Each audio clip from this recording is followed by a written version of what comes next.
শত শত নাটক, অভিনয় এবং জল্পনা কল্পনার মধ্য দিয়ে অবশেষে কোয়ার্টার ফাইনালে উঠে গেছে রিয়াল মাদ্রিদ।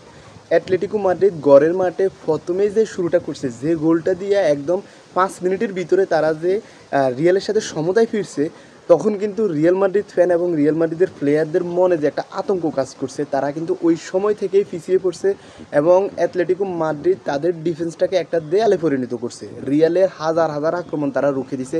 ভিনিসিয়াসরে ডিবলিংয়ের কোনো সুযোগ দেয় নাই, এমবাপ্পের ফিনিশিংয়ের কোনো সুযোগ দেয় নাই। ওই সাইডে রদ্রিগো যথেষ্ট বল তৈরি করছে, মডরিচ যথেষ্ট বল তৈরি করছে, কিন্তু দিন শেষে অ্যাটলেটিকো মাদ্রিদের ডিফেন্সের কাছে এসে তারা আটকা পড়ছে। ওই জায়গা থেকে রিয়াল মাদ্রিদ ঠুকতে ঠুকতে আপনার শেষ টাইমের আগে, কিছুক্ষণ আগে যখন পেনাল্টি আদায় করছে এমবাপ্পে, ঠিক তখন ভিনিসিয়াস জুনিয়র গতকালকে যে কিনা একদম আমার দেখা, আমি সম্পূর্ণটা ম্যাচ দেখছি, প্রত্যেকটা মিনিট দেখছি, কোনো মিনিট বাদ দেয় নেই। ভিনিসিয়াস জুনিয়র গতকালকে তার পারফরমেন্সে আমি একদম অসন্তুষ্ট ছিলাম বা সন্তুষ্ট ছিলাম না।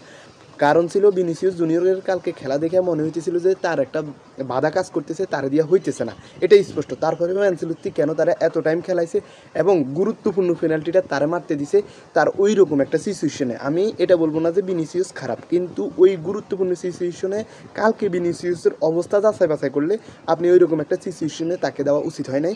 আমার দৃষ্টিতে কালকের ওই পেনাল্টি টেকটা ডিজার্ভ করে বেলিংহাম, এবং বেলিংহামরে দিলে আমার কেন জানি মনে হইতেছে যে রিয়াল মাদ্রিদ একদম ওই সময়ে আপনার লিডে চলে যেত। অ্যাটলেটিকো মাদ্রিদের কিছু গুরুত্বপূর্ণ আক্রমণ, অসাধারণ আক্রমণ কোর্তুয়া কিন্তু আটকে দিছে। কোর্তুয়াকে এই জন্যই রিয়াল মাদ্রিদ তাদের গোলবারের নিচে রাখে, তার বিশ্বস্ত হাত দিয়ে সে কিন্তু অসাধারণ কিছু আক্রমণ আটকে দিছে। তা না হলে কিন্তু অ্যাটলেটিকো মাদ্রিদও লিডে যাইতে পারতো। যাই হোক, শেষ পর্যন্ত যে নাটকে ম্যাচটা শেষ হয় সেটা কিন্তু আরও জমজমাট।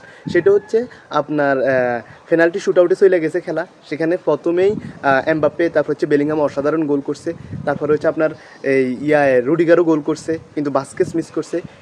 ভেজাল যেখানে লাগে সেটা হচ্ছে আলভারেজ, জুলিয়ান আলভারেজের গোলে সে ডাবল টাচে গোল করে।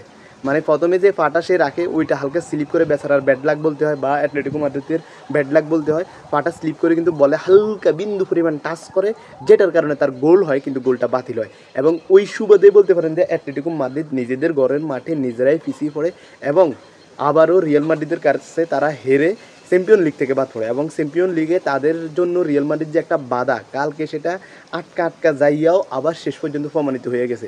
কালকে কিন্তু অ্যাটলেটিকো মাদ্রিদ এগিয়েছিল। আমার দৃষ্টিতে অ্যাটলেটিকো মাদ্রিদ কিন্তু যথেষ্ট পজিটিভ পারফর্ম করছে এবং নিজেদের ঘরের মাঠে তাদের লিড দেওয়ার মতো টিম, তাদের লিড ধরে রাখার মতো টিম, তাদের সমতা করছে, সেটাতে আটকে রাখার মতো টিম, তারা কিন্তু একদম শেষ মিনিট পর্যন্ত সেটার প্রমাণ দিছে এবং তারা কিন্তু অসাধারণ কিছু আক্রমণও করছে। কিন্তু ওই যে পেনাল্টির শুট আউটের খেলা, এটা ভাগ্যের খেলা, লাকের খেলা। এখানে আসলে কোনো সুযোগ নাই যে আপনি কোনো টিমকে একদম ফেলে দেওয়ার এবং কোনো টিমকে জিতিয়ে দেওয়ার। এখানে সম্পূর্ণটাই ভাগ্যের উপর নির্ধারণ করে। ওইখান থেকে নাটকীয় ম্যাচ শেষ হয়েছে।